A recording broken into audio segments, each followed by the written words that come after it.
Bonsoir, chers concitoyens, bienvenue à cette séance du 11 août 2025. Une petite séance toute tranquille, toute menue. Ceci dit, les faits saillants ce soir, l'annulation du référendum pour la vente du terrain situé sur la rue des Ries. On explique tous les tenants et aboutissants de cette décision. Et enfin, je termine en vous disant, si vous n'avez toujours pas donné votre avis par sondage sur la décision, à savoir est-ce qu'on devrait pousser la réflexion à l'achat du terrain près du quai, je vous invite à le faire. Hein? N'attendez pas, on continue, il y a des réponses à tous les jours. Et si vous ne l'avez pas fait, c'est le temps. Merci et bonne séance.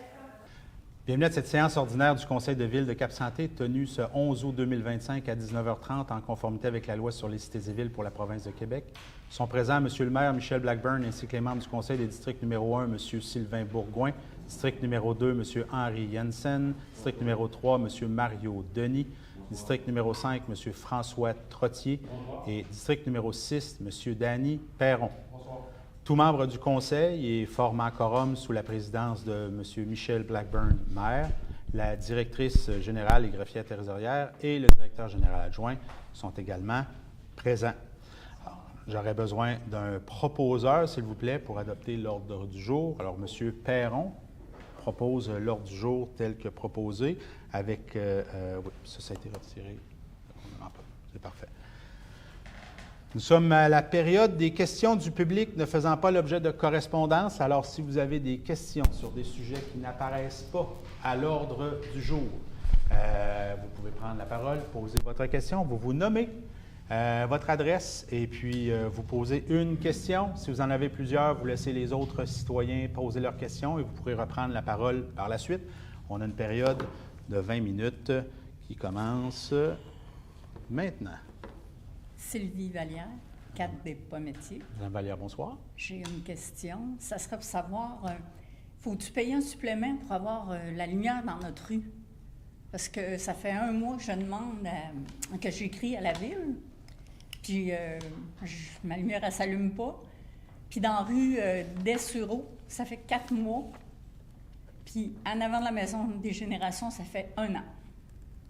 Y a-t-il quelqu'un qui gère ça, les lumières? Ouais. Ou, Fait que là, vous avez une problématique avec la lumière de rue chez vous. Oui. Parfait. Alors, évidemment, non, vous n'aurez pas à payer en plus. Il y a une façon courtoise de poser des questions, puis des façons pas courtoises de les poser. Vous avez un propre pour la deuxième option. Alors, moi, ce que je vous dis, là, c'est que les lumières de rue, vous avez un bon de travail pour ça, Mme Vallière? Mais j'ai écrit à la ville plusieurs fois, Puis j'ai vous avez envoyé pas... des photos. Je comprends, mais est-ce que vous avez eu un bon de travail? Bien, moi, je n'ai pas de bon de travail. Je prends la peine d'aller à la municipalité. Très bien. Alors, c'est parce que je vous dis, c'est que puis c'est correct ce que vous avez fait, Mme Vallière. C'est ça qu'il faut faire.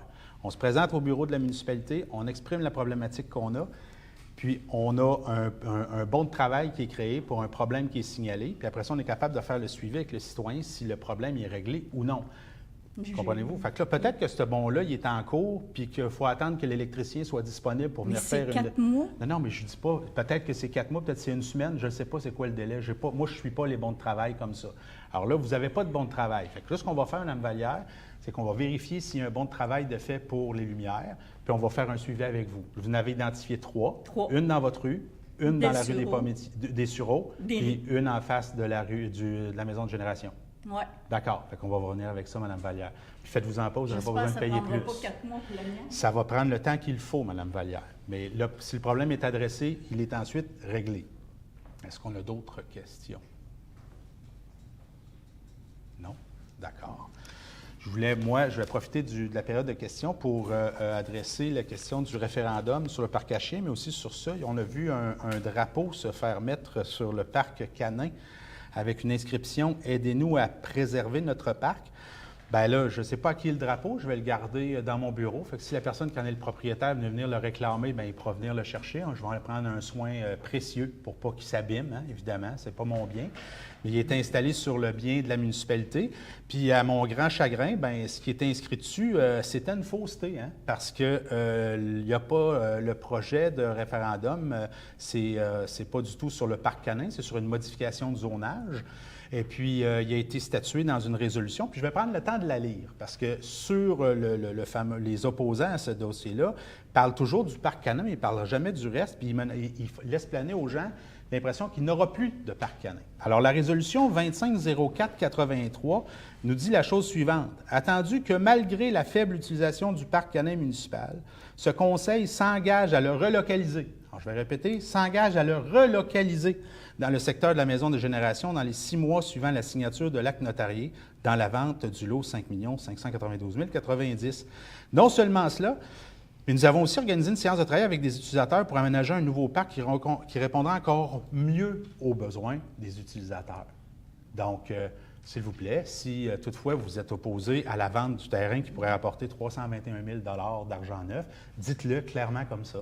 Moi, je suis contre que la Ville vende de terrain et fasse de l'argent avec, puis qu'elle aille chercher 30 000 de taxes par année. Puis, voilà. Pour ce qui est du référendum, vous aurez constaté qu'il était annulé. Pourquoi? Alors, on n'est pas habitué de gérer des référendums à la Ville de Cap-Santé. Donc, il est arrivé une petite erreur cléricale de la part du Conseil. Je vous explique c'est laquelle. C'est que, dans le fond, quand on va faire signer un registre, c'est pour signifier notre opposition à des modalités d'un règlement qui a été adopté. Or, nous, en toute bonne foi, voyant qu'il y avait un registre, bien, on s'est dit, on ne finira pas la démarche. On va l'adopter une fois qu'on saura si les gens en veulent ou pas. Mais il fallait légalement, selon les règles du MAMACH, compléter toute la démarche d'adoption, puis après ça, annuler le règlement si toutefois il était contesté. Alors, comme selon les règles du MAMACH nous l'indiquent, le règlement n'a pas été adopté, bien, on n'ira pas en référendum pour adopter un règlement qui n'a pas été adopté. Alors, on aurait pu faire la chose suivante, c'est-à-dire de refaire le processus en accéléré, puis retourner en référendum, mais là, ça nous aurait amené en plein milieu, ou en tout cas au début de la période électorale. Alors, on jugeait que c'était peut-être pas judicieux d'appeler 2 fois les citoyens à venir voter, une fois sur un référendum sur un parc à chiens, une fois sur des élections. Alors, on a préféré reporter toute la démarche après les élections. Donc, on va revoir avec les gens qui sont intéressés à la vente, à l'acheter, est-ce qu'ils veulent préserver leur promesse d'achat. Ça sera aux gens du moment de le négocier avec eux. Mais en toute transparence, c'est pas que j'aurais pas voulu tenir le référendum, mais le ministère des Affaires municipales nous a dit, vous ne tenirez pas un référendum sur un règlement qui n'a pas été adopté. Alors, puis on ne pouvait pas accélérer le processus sans compromettre tout ça, puis là, d'inviter, comme je le disais tout à l'heure, 2 fois les électeurs à venir aux urnes voter sur quelque chose. Donc, on est bien désolé pour ceux qui ont hâte qu'on vende le terrain. On se retournera le moment venu. Mais ceci dit, le projet n'est pas annulé. Je pense qu'il est juste reporté pour des raisons purement cléricales. Puis ça, bien, c'est notre inexpérience. On ne gère pas souvent des référendums à Cap-Santé. Heureusement, mais là, on a appris de nos erreurs. Je signalais aussi, toujours dans la même veine, on a eu une question du citoyen bourgoin cette semaine. Là, pourquoi tous les services du parc à chiens ont été coupés, nous demande-t-il. Ou est-ce un oubli, tout simplement? Gazon pas fait, on demande à un usager de remplir les trous, mais on ne leur fournit pas de matériel pour le faire, poubelles pleines, etc. Bien, j'étais allé aux sources, M. Bourgoin, puis le gazon, il est fait à toutes les semaines. Les poubelles sont vidées 2 fois par semaine. Puis à aucun moment, puis je vous demande là, de votre souvenir, là, on a parlé de faire remplir les trous des chiens par les usagers. Il n'y a jamais eu de matériel au parc canin pour faire ça. Ça n'a jamais été une discussion. On parle d'eau, d'amener de l'eau, d'avoir une porte sécuritaire, une clôture assez élevée, puis il n'y a jamais été question de demander aux usagers de remplir les trous. Fait que je vous avais demandé peut-être de me fournir des informations. Je suis toujours en attente. Alors, quand vous aurez des informations complémentaires pour nous, bien, ça me fera plaisir de les adresser avec les citoyens là, qui se demandent comment remplir les trous, parce qu'on n'a jamais demandé à qui que ce soit de le faire. Alors, ça complète la période de questions, ce que j'en comprends. Alors, on peut continuer avec l'adoption des procès-verbaux des séances du 14 et 21 juillet 2025. Il est proposé que ce Conseil adopte le procès-verbal de la séance ordinaire du Conseil tenue le 14 juillet 2025 et que ce Conseil adopte le procès-verbal de la séance extraordinaire du Conseil tenue le 21 juillet. Alors, ceux qui étaient présents aux deux, oui, alors M. Trottier propose donc l'adoption dit procès-verbaux. Adoption du règlement numéro URB 2506-173, modifiant le règlement de lotissement numéro 14203 et le règlement de zonage numéro 14204 afin d'agrandir la zone résidentielle RC5 À même une partie de la zone mixte M8 d'y adapter les normes d'implantation et d'augmenter le nombre de logements maximum par bâtiment et la hauteur maximale d'un bâtiment principal permise à l'intérieur des zones RC5 et M8. Il est donc proposé que ce Conseil adopte le dit règlement numéro URB 2506-173, modifiant le règlement de lotissement numéro 14203 et le règlement de zonage numéro 14204, afin d'agrandir la zone résidentielle RC5 à même une partie de la zone mixte M8, d'y adopter les normes d'implantation et d'augmenter le nombre de logements maximum par bâtiment à la hauteur maximale d'un bâtiment principal permise à l'intérieur des zones RC5 et de M8. J'aurais besoin d'un proposeur, s'il vous plaît. M. Perron propose. On passe au vote. District numéro 1, district numéro 2, district numéro 3 et district numéro 5. Adopté à l'unanimité. Adoption du règlement numéro URB 2506-174, modifiant le plan d'urbanisme numéro 14200, afin d'agrandir l'affectation résidentielle de moyenne ou haute densité à même une partie de l'affectation mixte. Il est proposé que ce Conseil adopte le règlement numéro URB 2506-174, modifiant le plan d'urbanisme 14200, afin d'agrandir l'affectation résidentielle de moyenne ou haute densité à même une partie de l'affectation mixte. J'aurais besoin d'un proposeur, s'il vous plaît. M.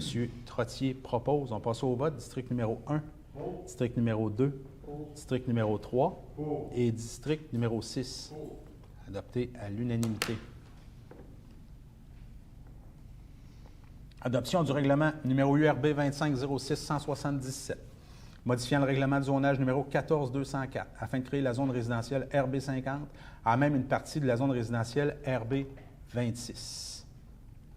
Il est proposé que ce Conseil adopte le règlement numéro URB 2506-177, modifiant le règlement de zonage numéro 14204 afin de créer la zone résidentielle RB50 à même une partie de la zone résidentielle RB26.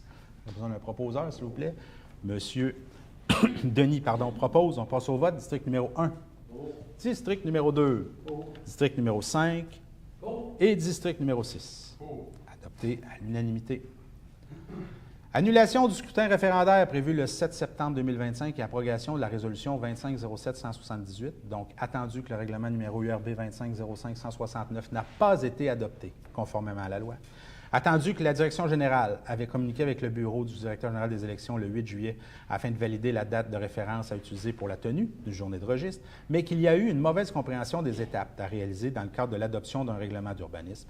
Attendu qu'avant de procéder à une journée de registre, le règlement URB 2505-60 aurait dû être adopté, dû être adopté en version finale, ce qui a été omis. Attendu que l'omission de l'adoption du règlement final invalide le processus d'entrée en vigueur. Attendu que ce Conseil souhaite mettre en pause le processus de vente du lot 5 592 080, il est proposé que ce Conseil annule le scrutin référendaire prévu le 7 septembre 2025 et abroge par le fait même la résolution 2507-178. Un proposeur, s'il vous plaît. M. Trottier propose. On passe au vote. District numéro 1, district numéro 2, district numéro 3 et district numéro 6. Adopté à l'unanimité.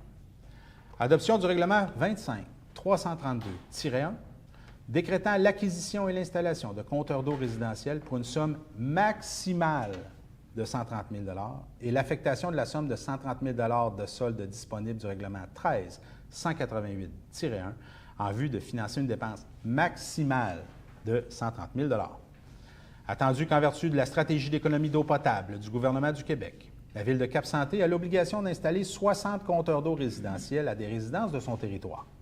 Attendu l'entrée en vigueur du règlement municipal 24-323-1 concernant les compteurs d'eau sur le territoire de la municipalité le 3 octobre 2024, attendu que ce règlement est adopté conformément à l'article 7 de la Loi sur les dettes et les emprunts municipaux, attendu que l'avis de motion du présent règlement a été dûment donné lors de la séance du Conseil tenue le 14 juillet 2025 et que le projet de règlement a été déposé à cette même séance, il est proposé que ce Conseil adopte le règlement 25-332-1 concernant un emprunt de 130 000 pour l'acquisition et l'installation de compteurs d'eau résidentiels. J'aurais besoin d'un proposeur, s'il vous plaît.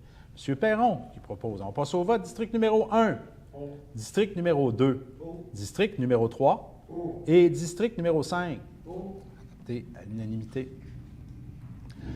Adoption du budget révisé 2025 de l'Office municipal d'habitation du Grand Port-Neuf. Il est proposé que ce conseil adopte le budget révisé pour l'année 2025 de l'OMH-GP, prévoyant des revenus de 67 829 et des dépenses de 121 193, annonçant ainsi un déficit de 53 364 impliquant une participation financière municipale de 5 336 Je vous donne un proposeur, s'il vous plaît. Monsieur Denis qui propose. On passe au vote. District numéro 1. District numéro 2. District numéro 5 et district numéro 6. Adopté à l'unanimité.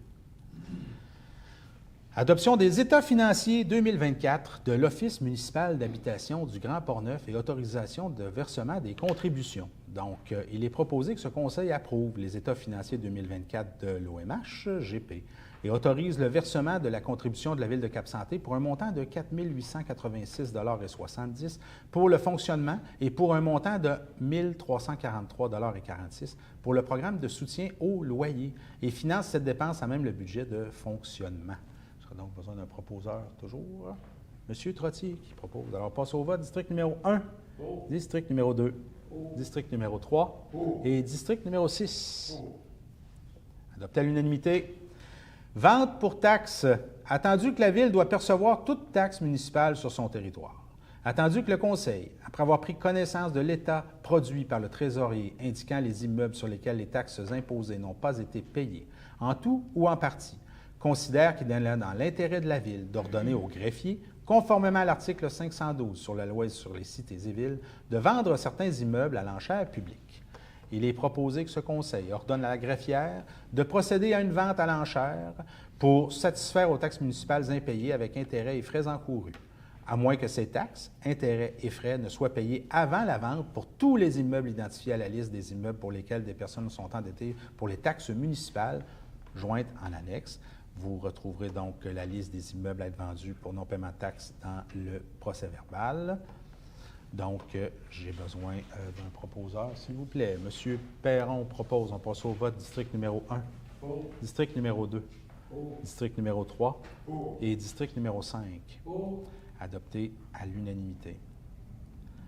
Approbation du règlement d'emprunt numéro 47-2025 de la Régie régionale de gestion des matières résiduelles de Port-Neuf, décrétant un emprunt de 2 159 592,88 Considérant que la Régie régionale de gestion des matières résiduelles de Port-Neuf a la responsabilité de la gestion des matières résiduelles pour toutes les municipalités membres, considérant que les dépenses prévues concernent notamment divers travaux d'infrastructure, considérant que les municipalités membres de la Régie doivent approuver ce règlement d'emprunt par une résolution de leur conseil municipal au plus tard à la deuxième séance ordinaire qui suit la réception d'une copie transmise par le directeur général de la Régie, et si elles ne le font pas, le règlement sera réputé approuvé par les municipalités. Considérant que cette procédure réfère à l'article 607 du Code municipal ou 468.38 de la Loi sur les cités et villes, considérant que l'approbation de ce règlement d'emprunt est également soumise à la procédure suivante, avis public aux contribuables du territoire de chacune des municipalités au profit desquelles la dépense est effectuée, les avisant qu'ils ont un délai de 30 jours pour demander à la ministre des Affaires municipales et de l'Habitation de soumettre ce règlement à l'approbation des personnes habiles à voter de chacune des municipalités. Et en 2, approbation du règlement par le ministère des Affaires municipales et de l'Habitation. Il est donc proposé que ce conseil municipal de Cap-Santé approuve le règlement d'emprunt numéro 47-2025 de 2 159 592,88 adopté par la Régie régionale de gestion des matières résiduelles de Port-Neuf le 17 juillet 2025. J'ai besoin d'un proposeur. Monsieur Trottier qui propose. Alors, allons-y pour le vote. District numéro 1, district numéro 2, district numéro 3 et district numéro 6. Adopté à l'unanimité. Autorisation à déposer une demande d'aide financière au sous-volet 4.2 du programme d'entente en patrimoine, donc le PEP 2025. Considérant que le ministère de la Culture et des Communications a dévoilé un nouveau programme de subvention patrimoniale sous l'appellation du programme d'entente en patrimoine en décembre 2024. Considérant que les différents volets proposés permettent de soutenir financièrement des projets de restauration de propriétés privées admissibles de la MRC de Port-Neuf, mais également des projets visant des propriétés municipales admissibles. Considérant que le programme permet un appariement des sommes investies par le partenaire municipal afin de soutenir la restauration d'éléments du patrimoine immobilier, considérant que la municipalité souhaite effectuer un projet de restauration admissible à l'enveloppe 2025, soit la restauration des éléments de tel bâtiment dont elle est le propriétaire situé au 30 place de l'Église, donc le presbytère, considérant que le coût total de l'intervention prévue s'élève à un montant estimé de 100 000 taxes incluses, considérant que la municipalité a soumis ce projet de restauration à la MRC de Portneuf, incluant les estimations des coûts de projet, afin qu'il soit soumis au sous-volet 4.2, restauration du programme immobilier de propriété municipale, dans le cadre d'une demande d'aide financière déposée au MCC par la MRC de Portneuf, il est proposé que la municipalité s'engage à réaliser ce projet de restauration prévu au cours de l'an 2025 et 2026, sous réserve de l'admissibilité de l'intervention proposée dans le cadre du programme d'entente en patrimoine, que la municipalité souhaite profiter d'une aide financière dans le cadre du PEP pouvant s'élever jusqu'à 50 000 soit 50 des coûts admissibles du projet, que la municipalité s'engage à assumer sa contribution financière au projet dont le montant prévu s'élève à 50 000 donc 50 des coûts admissibles au projet, et que la municipalité s'engage à assumer les dépassements de coûts du projet au besoin, et que la municipalité autorise Mme Nathalie Plamondon, adjointe à la direction générale, à signer les documents relatifs à cette aide financière. J'aurais besoin d'un proposeur, s'il vous plaît, M. Denis. On passe au vote, s'il vous plaît. District numéro 1. District numéro 2. District numéro 5. Et district numéro 6.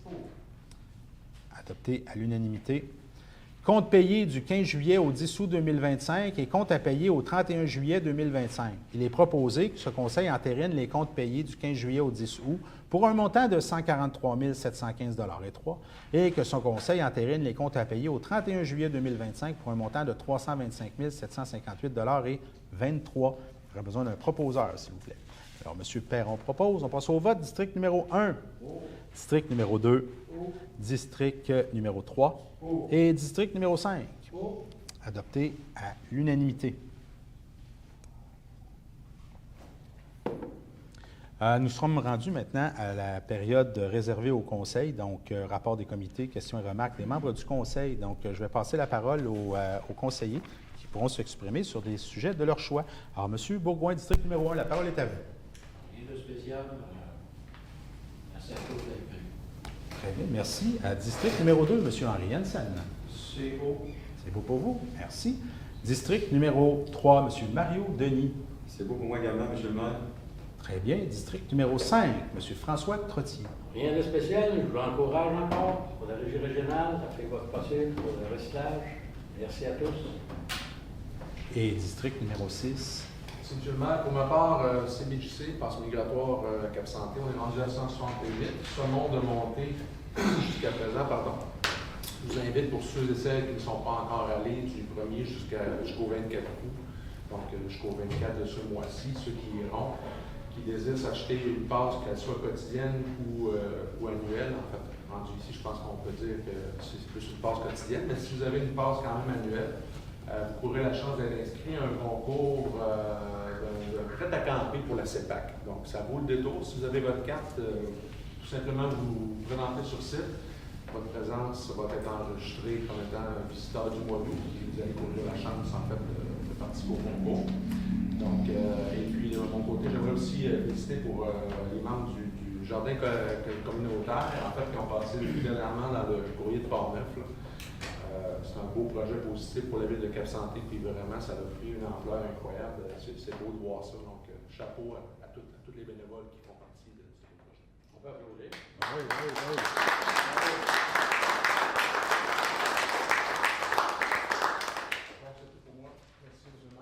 Merci, M. Perron. Alors, de mon côté, dans les messages d'intérêt public, une nouvelle toute fraîche. Alors, je viens d'apprendre que la ville de Sainte-Anne-de-la-Pérade avait voté, son conseil a voté pour son adhésion à la Régie de protection incendie. Donc, c'est une excellente nouvelle pour la Régie, un nouveau membre le long du Saint-Laurent, un nouveau partenaire qui va amener avec lui des compétences, des pompiers, de l'équipement, et puis une quote-part qui va d'autant plus libérer une partie de la quote-part de Cap Santé. Donc, un service d'incendie qui est vraiment qui est vraiment à tout point là, un beau service, des gens animés par une belle passion, puis on est très content de les recevoir. Dans un autre ordre d'idée, vous avez vu la petite vidéo que j'ai produite la semaine dernière, vous invitant les citoyens et les citoyennes exclusivement à aller vous prononcer sur une opportunité d'achat d'un terrain au fleuve. Donc, si ce n'est pas déjà fait, bien, je vous invite à le faire. Hein. On a encore du temps pour le faire. Puis, pas juste vous, hein, votre conjointe, vos adolescents qui demeurent à Cap-Santé encore peut-être pour plusieurs années.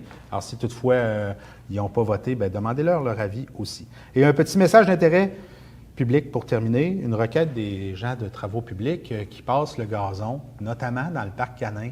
Bien, quand on y va, c'est sûr qu'on laisse nos chiens s'amuser, mais il faut aussi les avoir à l'œil parce que, vous le savez, des fois, à jouer puis à courir, on a envie de faire des besoins. Puis c'est très désagréable pour le pilote du tracteur de rouler sur une crotte de chien puis d'avoir enduré l'odeur de la crotte toute la journée quand il se promène sur sa trail. Donc, s'il vous plaît, soyez attentifs puis ramassez vos besoins.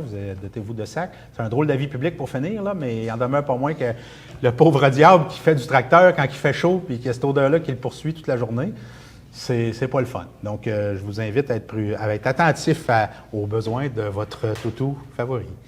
Là-dessus, je vous souhaite une belle fin de... Ah oui, la période de questions. Ben oui, je vous souhaite une belle période de questions. C'est la deuxième. Donc, pour des sujets qu'on a traités ce soir, alors la parole est à vous, chers concitoyens.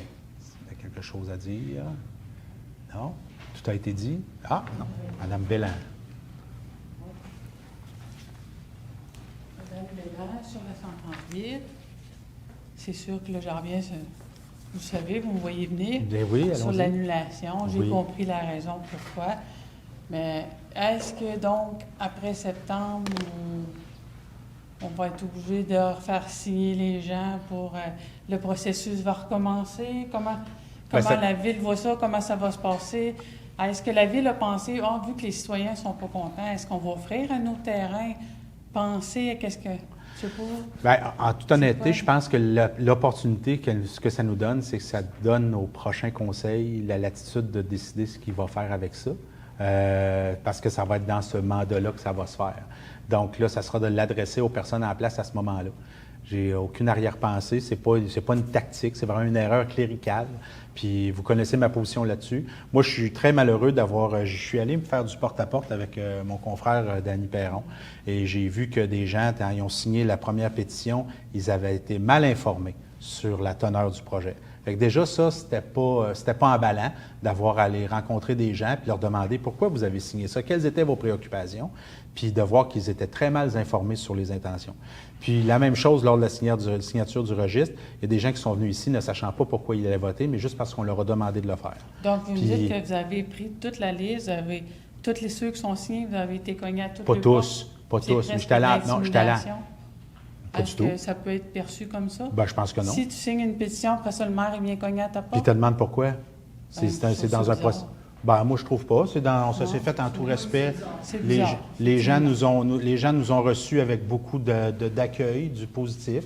Je pense que dans un processus démocratique, encore plus, je pense que c'est une belle démonstration d'ouverture quand les élus municipaux reçoivent une pétition dont ils n'étaient même pas au courant qu'elle circulait, puis aller s'informer, s'enquérir des raisons qui poussent les citoyens à s'objecter au projet, alors que ces mêmes personnes-là qui ont signé, on les a pas vues dans le processus normal d'information publique, se sont pas déplacés en séance d'information. Lors de la séance d'information, le pouls était que c'était favorable, puis on se retourne après ça un mois après, puis il y a de l'objection pas généralisée, parce qu'il n'y a quand même pas tant de signataires que ça sur la pétition, mais ces gens-là, ils signent leur nom avec leur adresse, dans un processus transparent. Je pense que si tu signes ton opposition ou ton accord à un projet, tu dois être capable de l'assumer dans une conversation avec qui que ce soit.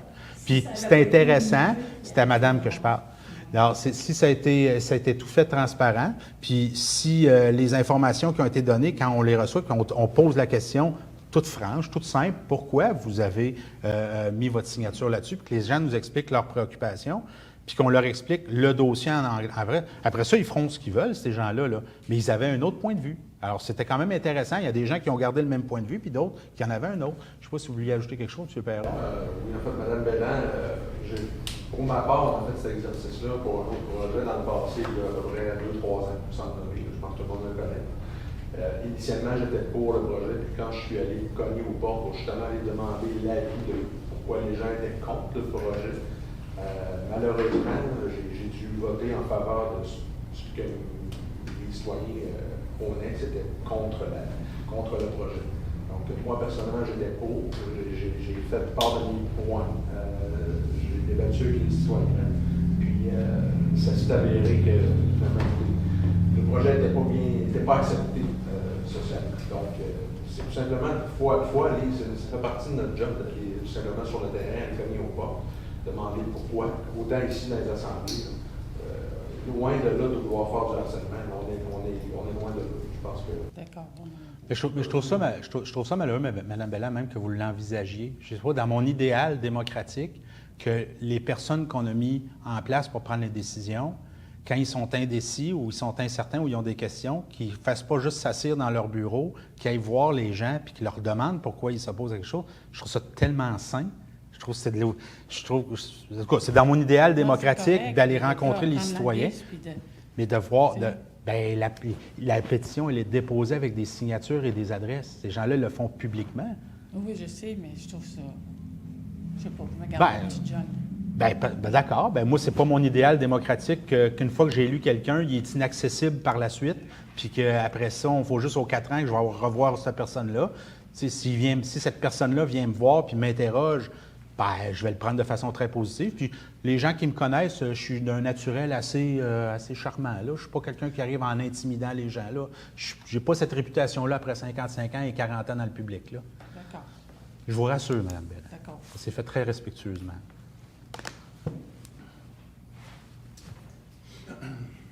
Bonsoir. Sur le même sujet, mon nom est André Girard, 47, montée de la Pointe-aux-Sables. Donc, sur le même sujet de la pétition, et d'entendre qu'on remet en question, mettons, la bonne foi des gens qui veulent comprendre pourquoi les gens ont signé. Moi, ça me dépasse un peu parce que je suis une des personnes qui a été sollicitée pour signer, puis j'aimerais partager un fait vécu. Et chapeau quand vous allez voir pourquoi les gens ont signé et est-ce qu'ils ont compris ce qu'ils signaient.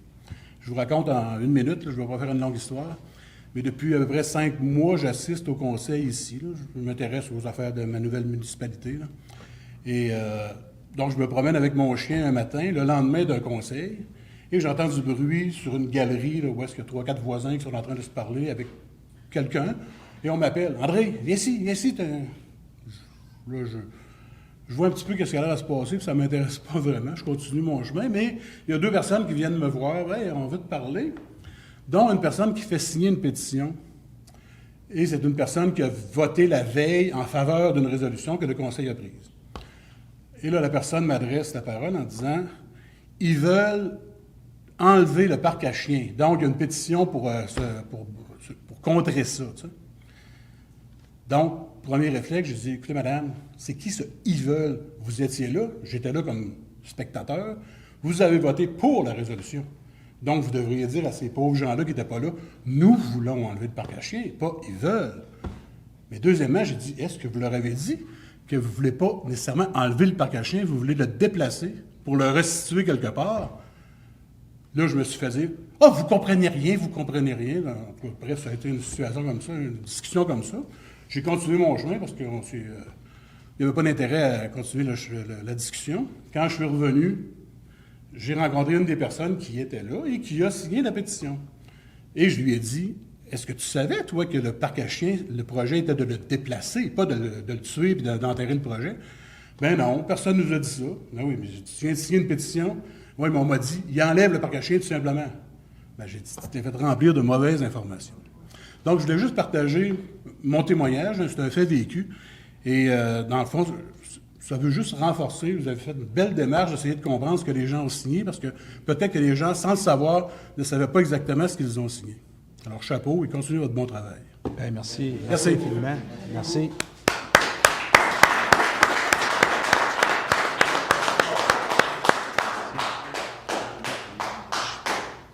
Je ne sais pas de qui vous parlez, mais j'ai une intuition.